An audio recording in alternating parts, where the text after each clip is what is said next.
Oi, mais um PostoCast. Hoje, o Sindiposto Ceará tem o privilégio, a alegria de receber, para mim, e eu acredito que para muitos cearenses, uma das heroínas do nosso estado, a doutora Mayra Pinheiro.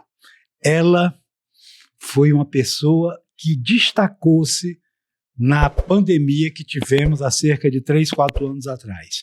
A sua atuação impactou o nosso país. Pena que estamos vivendo hoje uma imprensa parcial que faz com que o nome dela não seja lembrado e às vezes esquecido. Para vocês terem uma ideia, a doutora Mayra exerceu agora 4 meses de mandato na Câmara Federal e a imprensa cearense não divulgou nada sobre a sua passagem naquele congresso.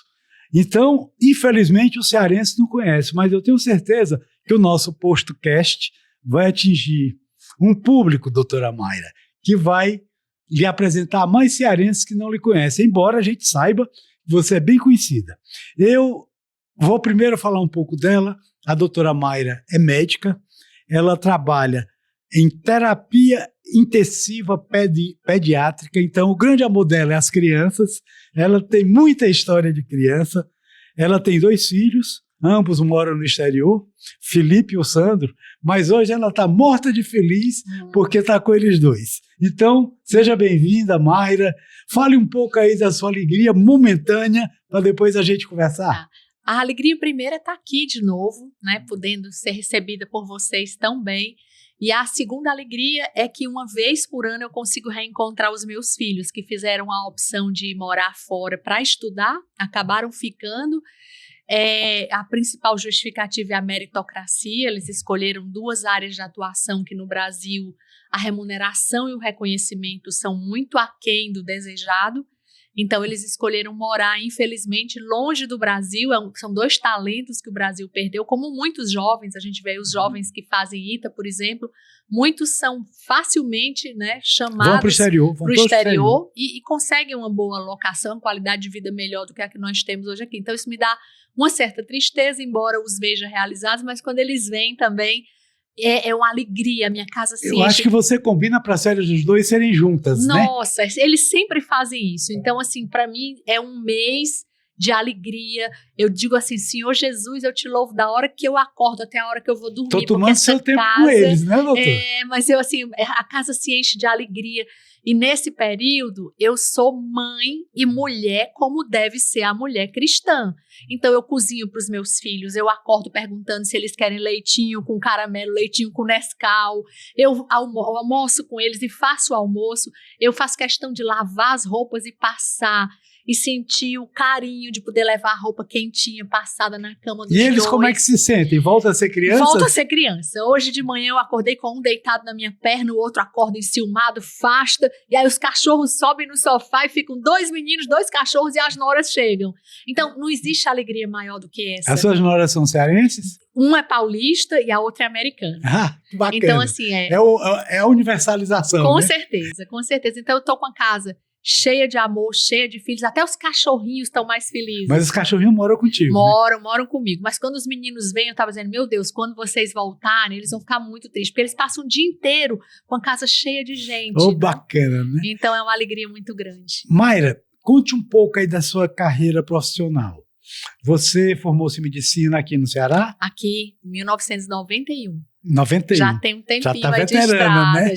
já. Hoje me perguntaram, você ainda está exercendo a medicina? Uma veterinária. E eu respondi para ela, doutora, médico só termina de exercer a medicina quando morre. É verdade. A gente é médico até a última hora. A minha mulher gosta sempre de dizer que você só termina de estudar quando morre. É a mesma coisa do médico, né? Também. Então você me falou aqui nos bastidores, eu disse que nós estamos num sindicato e você disse que tinha ódio ao sindicato. Como é que você entrou na política? Porque um dos caminhos para entrar em política é sindicalismo. E você tinha ódio? Como era isso? O meu ódio, na verdade, ele se dá a questão da criação do movimento sindical. Ele é um movimento que é eminentemente de esquerda. Né? Os sindicatos hoje no mundo inteiro, na França, e o Brasil é o país que mais tem sindicatos em todo o mundo. São movimentos que vêm do progressismo, que de progresso não tem nada. É o tal do woke. Exatamente. Então, o sindicato é um movimento que orientou o trabalhador baseado na história do marxismo, da mais-valia, de que o capital tem que ser aniquilado, e não ensinou o trabalhador de que quem gera o emprego, o empresário, ele paga muito imposto, ele precisa ter os meios de produção disponíveis para o negócio funcionar. Então, ele transformou quem é empresário, quem é dono do posto, dono do negócio, num vilão. E ensinou o trabalhador que ele tinha que se associar para ele protestar o tempo inteiro contra quem gera emprego e renda. Mário, eu gosto sempre de dizer que só existe uma diferença entre o pequeno empresário e o trabalhador. Você sabe qual é? É que no fim do mês o trabalhador tem um salário certo. O pequeno empresário só se sobrar. Então, na realidade, ambos são trabalhadores, ambos lutam pela vida, e realmente esse sindicalismo que se prega atrapalha demais, inclusive nas negociações que o sindicato patronal faz com o laboral, há uma dificuldade muito grande por causa dessa dicotomia. E um dos grandes defeitos da esquerda, que é fazer diferença entre as pessoas, separar o branco do preto, o rico do pobre, o homem da mulher. É dividir para conquistar, né? Exatamente. É uma das leis do marxismo, infelizmente, do stalinismo. Mas assim, a minha ida para o Sindicato dos Médicos foi uma coisa muito ocasional. Pois conte-nos. O sindicato tinha 75 anos, gerido por médicos filiados ao PCdoB e depois ao PT. E que uma é a continuação do outro, né? Então, e era só uma alternância. Eu nem pagava sindicato, eu sempre fui contra qualquer coisa que você seja obrigado a pagar. Se você quer se sindicalizar, ótimo, mas se você ser obrigado a recolher do seu salário uma taxa para pagar sindicato, sobretudo se esse sindicato não trabalhar de fato pela categoria, não gerar algo que seja bom. O que a levou, então, a ser presidente? Um convite de um colega médico, o Dr. George Magalhães, que eu considero o maior clínico do Ceará, e ele disse: minha filha, a gente está lutando contra o programa Mais Médicos, e a gente precisa ter uma resposta. Se nós não estivermos... aquele de Cuba? De Cuba, a vinda dos médicos, boa parte não era médico, essa é uma outra história, mas vieram para cá dizendo que os médicos brasileiros não gostavam de trabalhar, não queriam ir para o interior. E a gente começou um movimento no país de oposição, e não era por xenofobia, não era contra os cubanos, nem porque alguns eram negros, mas é a forma. Cuba vende pessoas, eles não têm produto, não tem indústria, não tem comércio, então eles negociam pessoas para obter renda para sustentar a ditadura cubana. Então a gente começou a fazer oposição a isso, e o Dr. George me alertou: a gente só vai conseguir de fato fazer oposição ao que está posto hoje no Brasil se a gente estiver no poder, se nós fizermos uma ocupação de espaço nas entidades médicas. E aí o caminho foi: vamos tomar o Sindicato dos Médicos da esquerda, porque o Sindicato dos Médicos da esquerda apoiava. E como você descobriu que tinha carisma? Não, esse aí eu acho que descobriram. Eu fui candidata empurrada e a gente ganhou a eleição com mais de 80% dos votos. Mas eu acho que é o seu sorriso, né, doutora? Talvez, ou a questão da confiança que as pessoas passaram a ter. E eu fiz uma coisa interessante. Quando eu cheguei no Sindicato dos Médicos, eu disse que ninguém ia mais pagar obrigatoriamente o imposto sindical. E todo mundo se assustou, porque como é que o sindicato vai sobreviver? Eu disse: ele vai mostrar trabalho, e quem quiser contribuir, contribui pelo trabalho desenvolvido. E foi assim. Nós deixamos de obrigar o médico a pagar a contribuição sindical, passamos de 1.500 associados para 7.000 quando eu terminei a gestão, com um trabalho de resultado, fazendo parcerias com empresas, com restaurantes, dando benefício aos médicos, intensificando as fiscalizações do trabalho médico, criando o corredômetro, que mostrou para a população que a gente não é corporativista, que a gente denunciava a falta de leitos. Criamos o devedômetro, mostrando quais eram as prefeituras que não pagavam médico e profissionais da saúde em dia. Então, a gente mostrou que o sindicato pode fazer mais sem seguir aquele rito dos sindicatos populistas de esquerda. E o que você viu no Hospital Geral, no subsolo? Você falou também sobre isso. O HGF foi uma coisa impactante para a minha vida pessoal até, porque eu trabalho no HGF há muitos anos, desde 1996. E num desses anos, eu fui chamada para atender uma criança. Nós não temos emergência pediátrica, eu fui chamada para atender uma criança que chegou parada na emergência do HGF.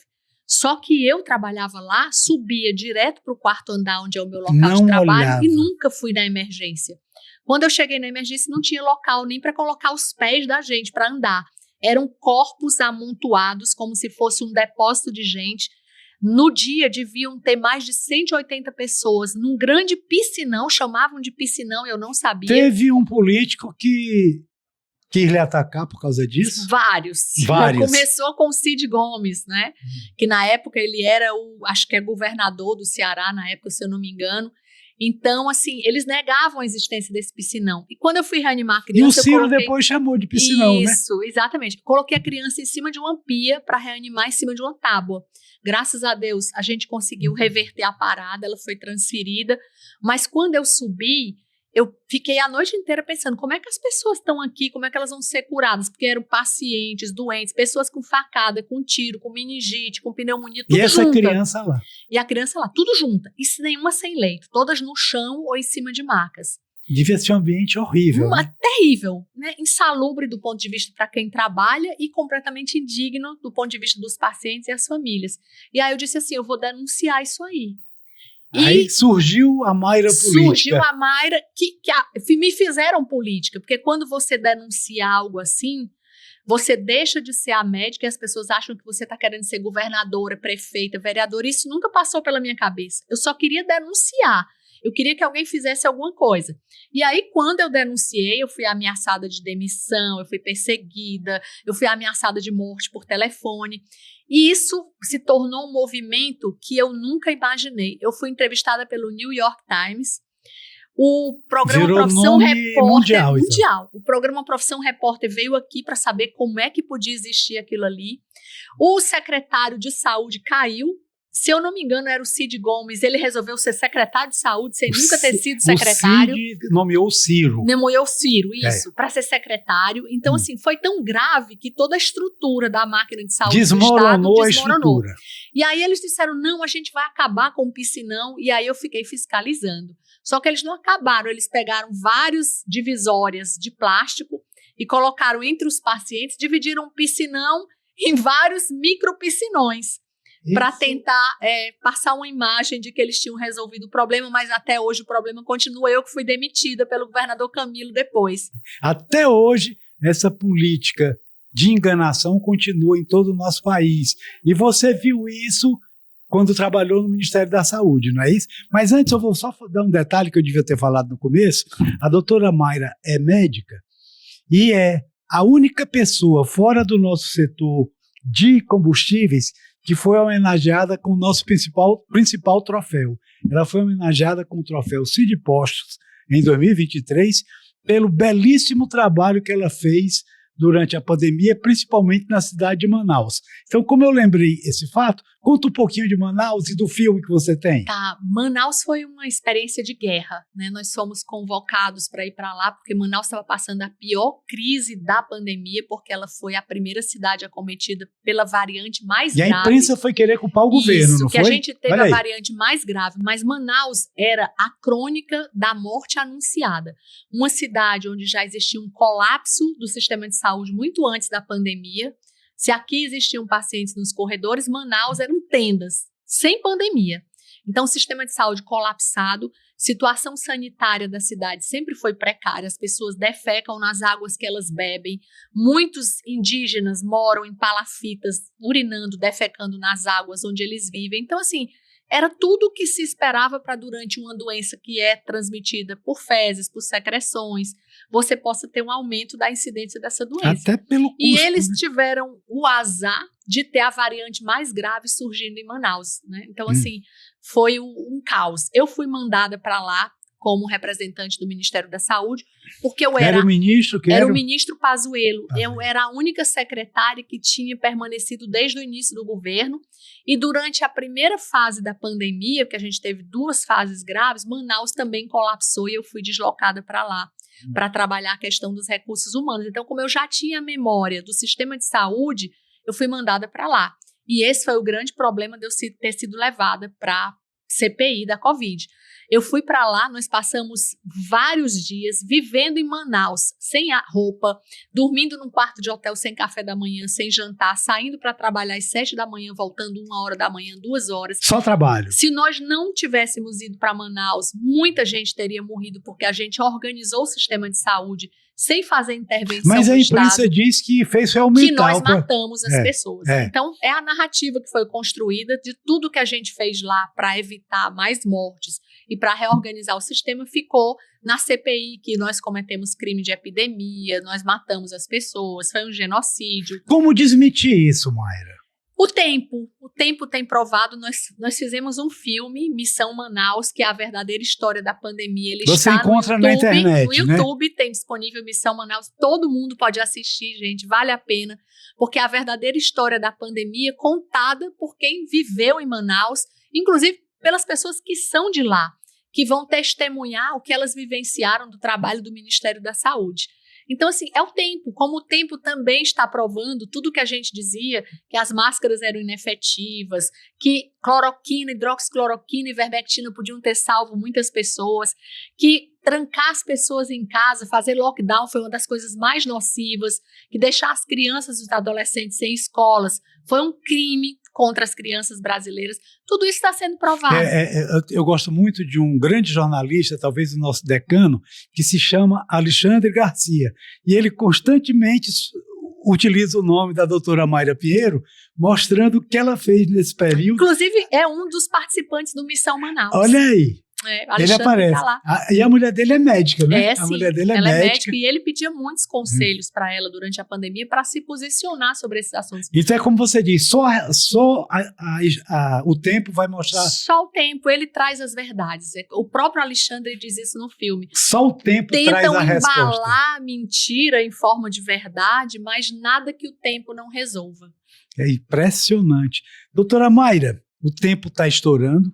Nós vamos ter uma segunda parte dessa nossa conversa. Que bom. E eu vou deixar 2 perguntas no ar para você responder depois, nesse próximo, na parte 2 desse seu depoimento no PostoCast. Qual foi a sua sensação de receber o prêmio de um sindicato patronal do setor automobilístico, totalmente fora da sua realidade? Como é que você se sentiu recebendo o troféu Sindipostos? E a outra, o que é que você tem para relatar do que foi o governo Bolsonaro na área da saúde, principalmente na pandemia? Então, doutora Mayra, obrigado.